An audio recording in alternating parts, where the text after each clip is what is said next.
Well, the shot at history is up and running. Ireland produced a brilliant second half performance to beat England 27-22 in a bonus point win here at the Aviva Stadium earlier today. Ruaidhri O'Connor and Cian Tracey are here with me at the Aviva Stadium. First, a reminder that rugby coverage on Indo Sport is brought to you by Energia, who sponsor rugby in Ireland at all levels. Energia's Rugby for All initiative supports inclusion and welcomes all abilities to participate.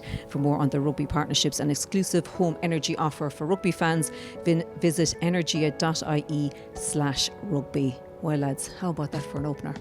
Yeah, I mean, it delivered as a game, as a contest, as a win for Ireland, a team who needed that. I think they needed that moment at Aviva Stadium, the whole place off their feet, big noise. I don't think anyone's going to be writing about the atmosphere this week. It was a proper test. You know, England put them into a position they didn't want to be in, and they had to think their way out of it. They had to play their way out of it, and they got incredible amounts of energy off their bench. They go into Scotland week with, you know, big decisions to make at hooker, at 10, at, you know, players who came off the bench played well, players who started played well.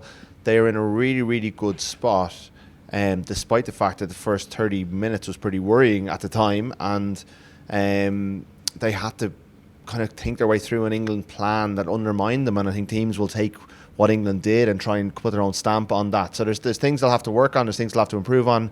But like, what better place to be after one game than with a bonus point win and plenty to work on? It was a pretty restorative day. Like, last night was a bit of a farce. You know, Wales were so poor.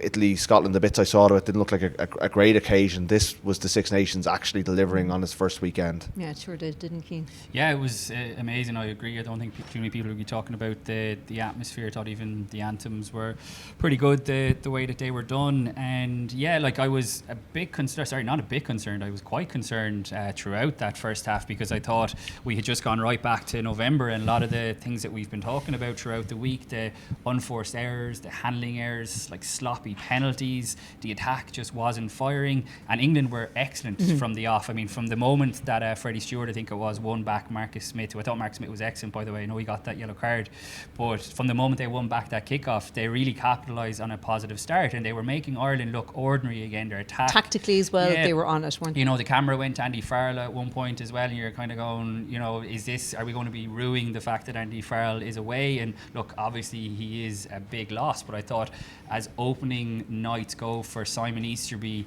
as interim head coach, I think this was a real success, I think, for the players, but also for the coaches, not just in terms of the plan that they had, and it came good in the end, because I agree with you, Rod. I thought England, you know, we knew what they were going to do when they picked that back row, and it was working to a large extent. But I think Easterby and his coaches deserve huge credit for looking to the bench as early as they did. Now look, I know when you have the likes of Dan Sheehan, Jack Crowley, Robbie Henshaw, Jack Conan, like, it's fairly obvious that the difference that they're going to make, but he went to the bench early. He wasn't afraid to use it. Conan and Sheehan came on together and they were excellent. Dan Sheehan, look, just a phenomenal player, and I thought Crowley came on and we wanted to see, you know, what he was going to do off the bench, and he changed the game for Ireland as well. So it's a great place for, I think, overall for Ireland to be in, because the mistakes that I mentioned there, I think they're enough to ensure that no one is going to be getting ahead of themselves. You touched on the shot of history, Sinead, and absolutely that is the end goal. But like, you know, I was writing about it in my match report, that the road to get there is still laced with pitfalls, and that, as an opening night forums go, I thought that was really, really encouraging, all the while knowing that, and I think Caelan Dara is going to touch on it there just in the press conference, that they are going to have to be better if they want to retain their title. Because there was a sliding scale of impact in November, wasn't there, from the bench? Yeah, if you compare it to the New Zealand game, which was a night where I was pretty worried about the direction of travel for this Ireland team, they got nothing off their bench. You think of Kieran Frawley just had a nightmare night, really, like a night that has really damaged his whole standing. It's a sliding doors moment for him, because they were winning after 60 minutes when he came on, and a couple of the players came on, and they made no impact. In fact, the team got worse as the game progressed. Whereas today, they I think they were behind when Sheehan and Conan came on, and they delivered. You know, Sheehan just instant impact, big carries, and then Bundyaki gets sent up the left by Sam Prendergast. Then England, you know, I do think that although a lot of their attack was futile in the first half, the starters did wear England down. By the towards the end of that first half, you could noticeably see in the stadium that they were flagging, running out of gas. They were trying to, Mario Toje was going down on one knee, trying to get a bit of a break for his team, give them a breather, because they weren't as fit as Ireland. And Ireland also had this 1-2 punch. They had loads of experience on their bench and loads of quality on their bench. England only had 81 caps on their bench. Yeah. And you could tell, because as soon as Ireland got on top of them, Ireland were a smarter team as well, because England made so many brain-dead decisions in that second half. It was really, really poor. And you can't do that against this Ireland team. So Sheehan was brilliant, Conan was brilliant, Crowley was excellent. That 1-2 punch, like the flip side of the massive debate we're all having about the 10s, is that Ireland now have a really, really strong starter and a really, really strong player to come in and influence the game. If it's not going well for Prendergast, then you can bring on Crowley. If it is going well, you're changing the picture. Crowley was really, really good. Prendergast was also really good after a bit of a shaky start. Robbie Henshaw, I think you pointed out to me during the game, Robbie Henshaw was telling him to calm down at that time where he tried to take the wide pass on advantage. But overall, I thought he did really well, and Easterby described him as being excellent. So there's so much to work on for Ireland, and I think the confidence is the key thing they'll take from today, because November stank a little bit. I'd say they tried to put a brave face on it, but it was a pretty miserable month for them, whereas this was what they felt like being Ireland players before. It really feels like rocket fuel, doesn't it, for everything to come. Well, let's just get into the bones of the first half now. So the short timeline of the first half, Caden Murley obviously scored the game's first try after 9 minutes. 7 minutes later, that Ronan Kelleher try was chalked off. And then obviously the Marcus Smith yellow card. It looked like Ireland weren't going to take an advantage of their man advantage, but they did just before Smith came back on. A long pass from Ringrose to James Lowe. My God, how well he rode that tackle from Mitchell. And then he delivered that inside pass to Jemson Gibson Park to score. He was man of the match. Prendergast missed that conversion. Marcus Smith then kicked a penalty just before half-time. It was 10-5 to England at half-time.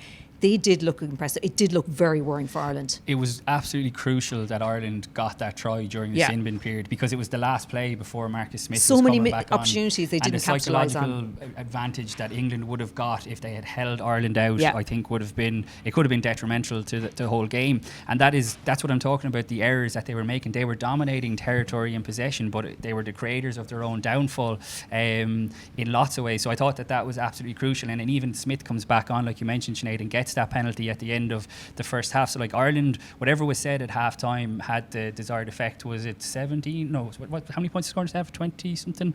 Anyway, my maths aren't great at the moment, but what they delivered in the second half was just such a level up, I think, from what we saw in the first half. The passes that were going to ground started to stick. I thought, I think I couldn't agree with you more. 22. It took me that long. Did you? Yeah. too many thoughts going on in my head. But the passes that were going to ground started to stick, and all of a sudden then that's when I thought Sam Prendergast started looking better, when Ireland were on the front foot. But I think the debate around the 10, and you can definitely look at it the way that I think you were making the point, Rod, that Jack Crowley played so well that he came on.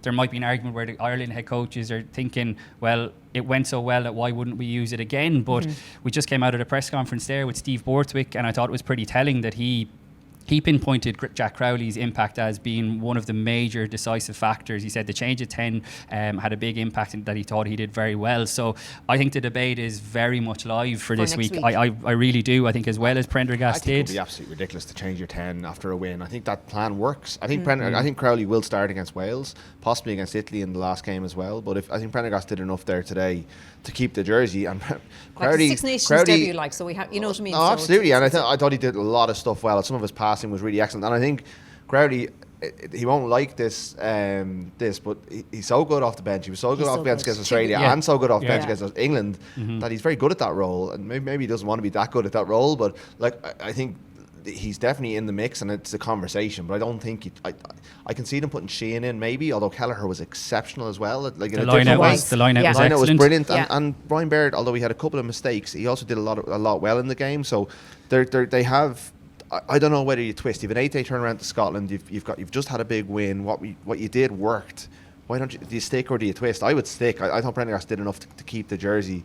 and has done enough. But Crowley did really, really well off the bench, and I'm sure he had the words of Ronan O'Gara in his ears as he went out there as well, because so that was quite. I don't think yeah. O'Gara was inaccurate in what he said, but it's so rare for a former player, particularly a former Munster great, to come out in and say in his position to say, 8 weeks ahead of a European game against them. It was such an unusual thing, and I'm sure it stung Crowley badly, and I thought it was a perfect riposte. The one criticism I've had of him, and Prendergast didn't do everything right either, was that when he had a chance to pass and basically create a fifth try, he tucked and ran, got turned over, and that kind of led to England getting the momentum to get the bonus point. But it's a bit of a micro criticism. Everything else he did turned to gold. He was really excellent, and I thought both ends were very, very good. They were today. excellent, and actually what I really liked about Prendergast as well was the fact when he missed those two conversions. The first one was a shank, it was terrible, he wouldn't want to look back at it, but that he came back, and scored that penalty to put them into the lead for the first time. I think he'd actually made that decision before there was even a bit of a chat between the captains, and he knew straight away it was gone over. And it was an unbelievable kick. It was the hardest one of the three. And in fairness, Crowley nailed his kicks when he came on as well. Like, it's such a brilliant position. Like, I'm sick of the toxicity around the debate. It's just absolutely mind-numbing stuff. Like, this is something to celebrate. It's a brilliant position that Ireland are in, and the fact that we're still having this debate is like absolutely brilliant for Irish rugby. And look, the one thing that we know about Jack Crowley is his resilience, and we saw it in November when he came off the bench in that Australia game. Look, he had a bit of patchy form for Munster when he went back to them, but I thought he was excellent in the games against Sarries and the game in Northampton. He was just exceptional. So that resilience is shining through once again now. And look, I agree. I think because he was so good off the bench, there is obviously an argument to be made. If it ain't broke, why would you change it? And I think there is definitely, look, it's pretty obvious that the Irish head coaches, I think, want to fast track Sam Prendergast here. And I'm not saying for a second that he did enough wrong to be dropped by any means. But look, it was never going to be a perfect performance from a 21-year-old making his Six Nations debut. But I just thought Jack Crowley, it just keeps the debate, I think, wide open, which is exactly what you want. Okay, let's just go into the second half then, because we spoke before the game, Cian, in the video about the Ireland attack and, fears that it might be worked out and all the rest. So, I mean, the second half obviously is where they just came to light. The Bundy Aki try he just set down Marcus Smith, Alex Mitchell, Tommy Freeman to score in the corner. So that was the second try. The third try then came after 64 minutes. Gibson Park with that pass to Lowe, and he just went for it, didn't he? I didn't know what he was going to do. It was a beautiful set piece move. If you watch it back, it had that pre-called, and I thought the quality, for all the mistakes that they made, and you're right, Sinead, there was definitely question marks over Ireland's attack because Andy Farrell is gone. He's the one who runs the attack. Andrew Goodman is now doing that, as Simon Easterby told us the other day. But the quality of Ireland's 4 tries, I thought, was of the highest order, and I thought they actually saved the best to last. Thought, I know we were going to get onto there, but I thought the Sheehan try was just a piece of absolute brilliance. It's for a hooker to be able to do the things that Dan Sheehan does is just freakish. And I thought Kelleher was excellent, and when the line-out came on, there was when Sheehan came on, there was 1 or 2 issues, but we're so focused on the out half debate, but look at the performance that Ronan Kelleher delivered when he knows that he's under pressure from Dan Sheehan as well. So it's just such a good place to be in. We speak of Dan Sheehan. I thought James Lowe was magnificent today, just back from injury as well. I couldn't believe he wasn't man in the match, to be honest.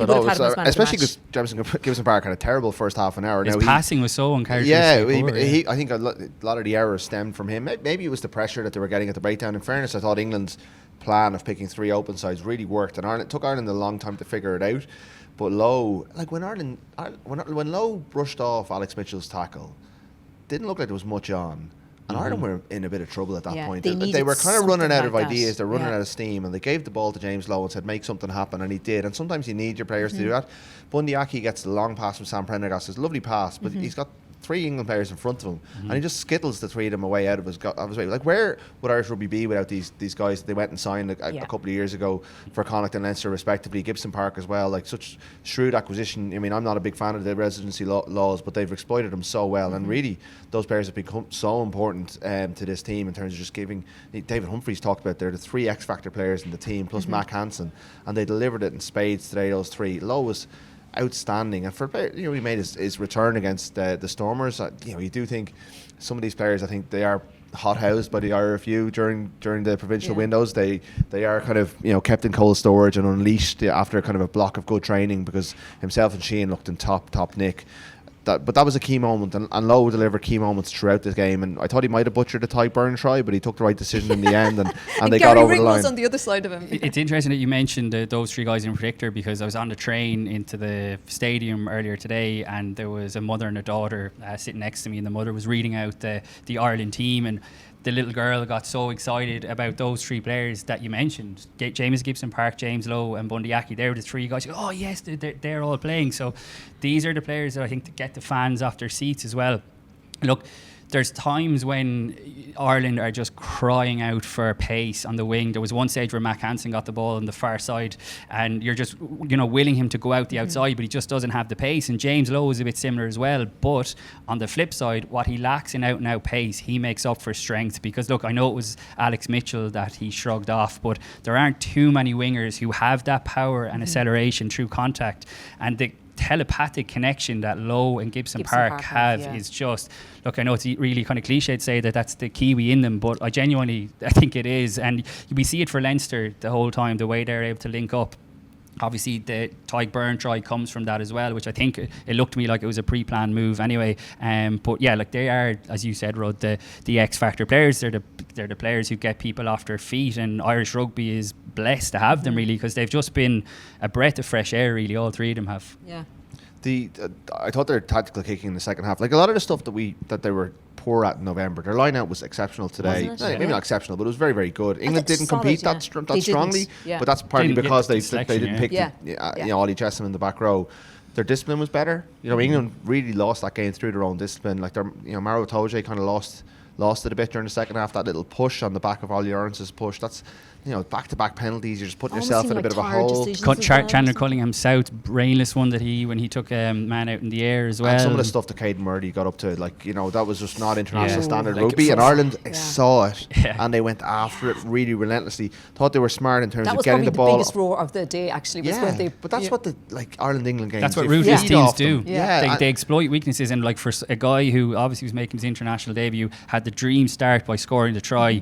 Wow, was he found out defensively. I think England, we're not really focused on England, but I think they have a big decision to make there, because what Ireland did to him, I think other teams will do as well. Absolutely, but I thought Ireland, having presented with this, they played on England's terms for the first 10, 15, 20 minutes, and everything, they really struggled to get out of their own half because of what England were doing. They were kind of pinning them back.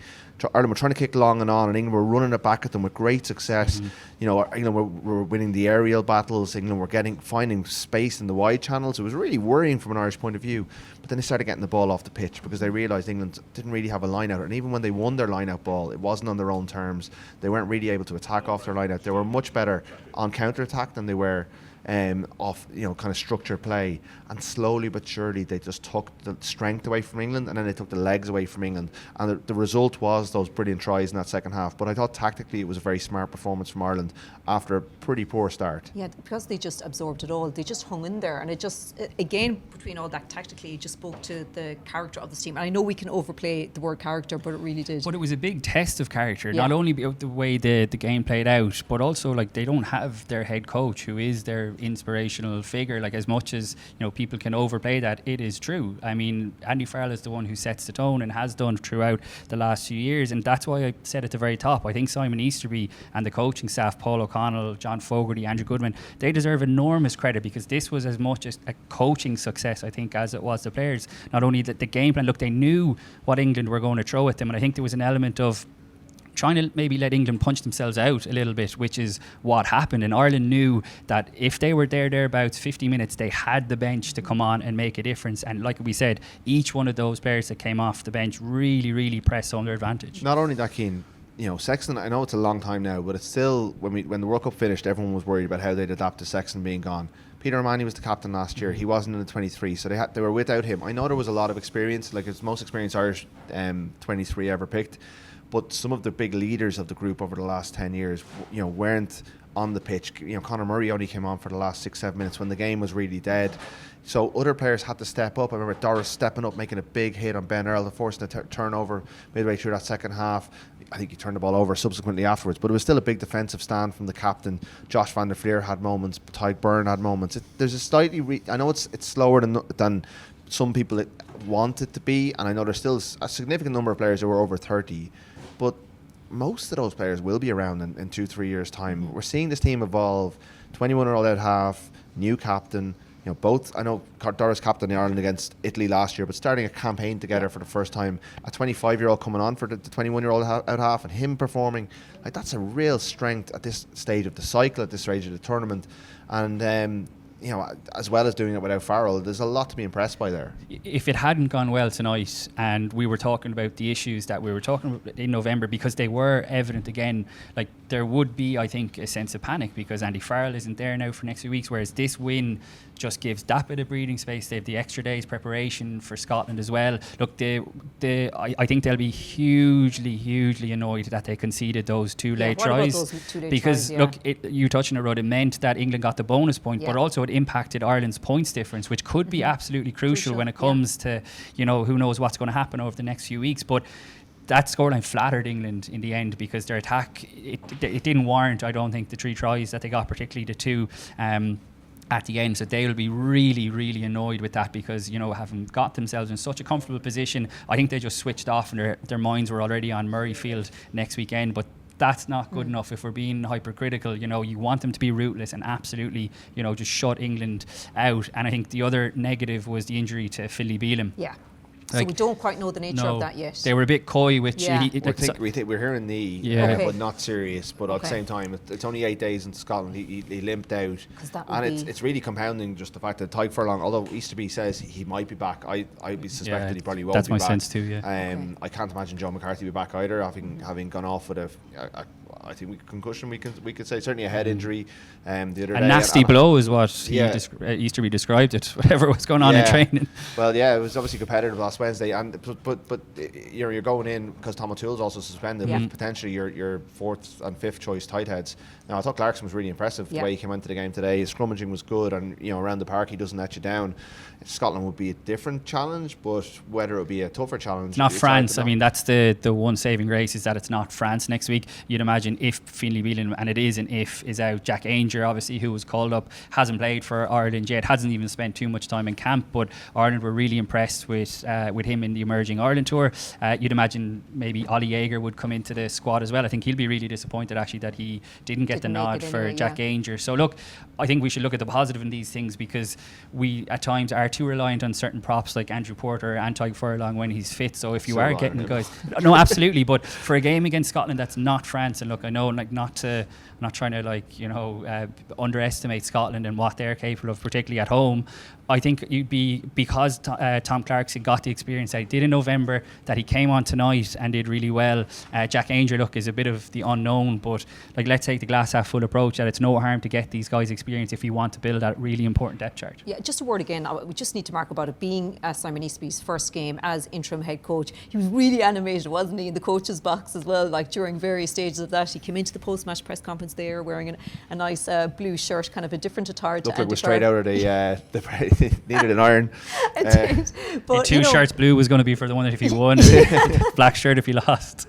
But a good start for him. Look, it's big, it's huge for him. I mean, he didn't seem like he was under pressure. You know, I was out at the launch. Keane, you did this gig on Thursday. He's a very relaxed, calm enough character. He's been around the block an awful long time. He doesn't seem to sweat the small stuff, but you could see what it meant to him. I mean, look, he's a former player. He's been involved in this team. It means a lot to him anyway. And you know, I think he that's the way he is when he's an assistant. He's just not on camera as much because the camera's trained on Andy Farrell. But it was important for him because, you know, the post-match would have been grim if they'd lost to England at home, opening game. Suddenly you're fighting fires. Everyone's questioning whether you're good enough. All that sort of stuff. Oh, he's Andy Farrell in line Sebastian. Well, that's what it all would have been about. And instead, he's kind of happily discussing player performance and looking forward to the Scotland game. And you know, you beat Scotland and you're playing against a Wales team. That's a bit of a homecoming for him. He lives over there. It's a team that they should beat. And then all roads lead to round 4. And he could be leading Ireland to a slam or a championship if things go well. So it was such a pivotal game in Ireland's season. And the fact that for all sorts of reasons, not only or not least that he was in charge. And for just on a personal level, you'd have to be happy for him, because it would have been a really difficult experience had they lost that game. He's a really good communicator, I think. He's he's no stranger to doing obviously press conferences or interviews, things like that, but he's very comfortable, I think, at delivering the message. We've spoken to him for years in his role as defence coach, as forwards coach, and he doesn't seem to have an ego, which I think is important as well, because the other day on Thursday when I was asking him, what's happening with Ireland's attack, because like we touched on Sinead beforehand, Andy Farrell is the one who runs the attack. He runs the phase attack, whereas Andrew Goodman works on the intricate set pieces. And I think a lot of head coaches will be tempted to kind of say that, that's part of like me and I'm going to do that now, whereas he very quickly gave the credit, I think, to Andrew Goodman that that's going to be his job. He mentioned Johnny Sexton is helping out, that it's not just with the kickers, that he's lending his expertise in terms of the attack as well. And I thought that showed a guy who's very comfortable in his own skin, because look, he's obviously still has to run the defence because they are one coach down, so normally he'd be able to give that his entire focus throughout the week, but now he's trying to juggle a couple of different balls. So I thought that was encouraging as well. And look, getting a bonus point win over England on the first night of Six Nations, I don't think he could have asked for a better start. Okay, so 2 other points before we just finish on Scotland. What about England now? Obviously that was their 7th defeat in 9 tests. Steve Borthwick, no doubt the pressure is going to be going on him. They've got France coming to Twickenham next week. It didn't seem like last night's game obviously took much out of France. Where are they now? Yeah, and France won 50 on them 2 years ago at Twickenham when Borthwick Allianz Stadium at the start of his. I'm not sure we're allowed to say that in here. He's rival insurance companies. Well, Borthwick had to correct himself because I'd say he's going to to be docked, whatever. Oh, really? Was he supposed to say Lansdowne Road? No, Allianz Stadium, Twickenham. He had to correct himself, his own home. Look, there's a team in there. There's good players in there. They have youth coming through. But I find his insistence on talking about the opposition's experience and his own team's relative lack of experience just gives them he's giving them a pass all the time. They go into every game and their coach is saying, look, we haven't a chance with these guys, and we won't have a chance until absolutely, we won't have a chance until we have 1,000 caps. And he had 81 on the bench, and poor old England rugby. It's a bit like in the player pool that they have to select. This is it. And their 20s last night were brilliant. There is players coming through in England, but that group that we saw there today, I don't know. I thought the plan was good, but the players weren't comfortable enough in their own skin to adapt when Ireland changed the picture. So when everything went well for them in the first 20-25 minutes, and they looked really confident, really bullish, a lot went well for them. The Currys were both very good at the breakdown. Ollie Lawrence was good in contact. I thought Marcus Smith was excellent within the game. Atoje was, there was an energy about him. He looked like the Maro Atoje of old. But when Ireland started to change the picture, they weren't smart enough to adapt on the run. And I don't know if that's because the coach has too much control and they don't have enough flexibility to adapt within the plan, or if they're just not good enough. And they did have players out there who didn't look like they were good enough. Murley being one, Chandler Cunningham South, really, who was great in Twickenham last year. He's a great when I remember people talked about I can't remember who it was, but there's Twickenham players who are brilliant when Twickenham's at their back, but when away from home when you really need it, some of them didn't step up and really found it going tough. They didn't look fit enough.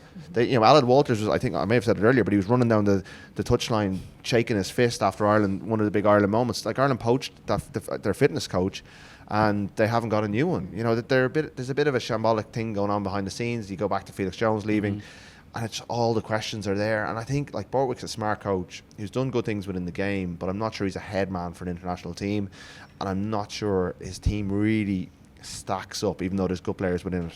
They're starting from scratch in terms of their defensive system. I mean, they spent the whole of last year, because even when Felix Jones left after the summer tour to New Zealand, they continued on under Joe El Abd in trying to continue with the blitz. But by the end of it, the players had totally checked out and they wanted to go back to more of a drift and not as heavy on the blitz. But I thought you could see it there tonight in terms of how Ireland, think of the amount of line breaks that Ireland made. That a lot of them they didn't actually finish off. So I think there's still hesitancy within the English players, because you go back to what Jack Nienarber said, that it would take 14 weeks to rewire the Leinster players' brains. Well, they spent much of last season trying to rewire their brains under Felix Jones, and now they're trying to go back the other way, and I think that will take a bit of time as well. But to flip it back to Ireland, it's just so pleasing that Ireland had the smarts and had the skills to capitalise on that, because there were so many holes in that defensive system that if Ireland hadn't come away with the win, and if they hadn't come away with the bonus point win, I think they would have had major regrets when they look back on it, because even now they scored the 27 points and the 4 tries, but I'm looking forward to watching it back, because my sense live was that Ireland left a lot of scores behind them as well. And again, that's a great place to be in the opening day. Yeah, quick one on Lions Watch. We'll try and do it after each of the Six Nations games. Obviously, a lot of talk as well. Maro Toji, Caelan Doris in the running for any, for captaincy, any one in particular, really? I just think all of the Irish players did themselves credit. I don't think anyone took there's no one played themselves out of contention, certainly, and a few of them just. Andy Farrell, I'm sure if you had pencil in front of him, he might have got the pen out and just inked their names in. I think we're going to have a substantial Irish Lions contingent. Mark Smith did himself no favours. No damage at all. I thought he was very good, and a couple of English players did well as well. But I think everyone. You'd be surprised if there's many that Ireland 23 were not going. Maybe some of the older players won't be, but most of the players that you expect to go, like Sheehan's definitely going, Kelleher's probably going.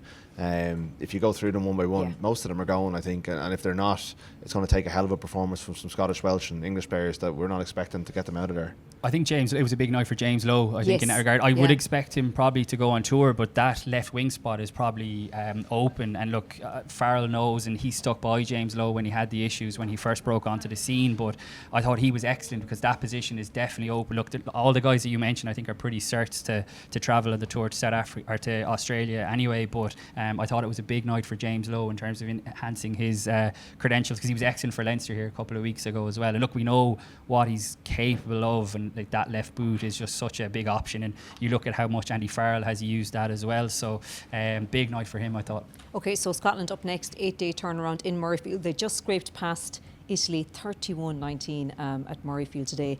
Any immediate thoughts on selection, anything going into that game before we wrap up?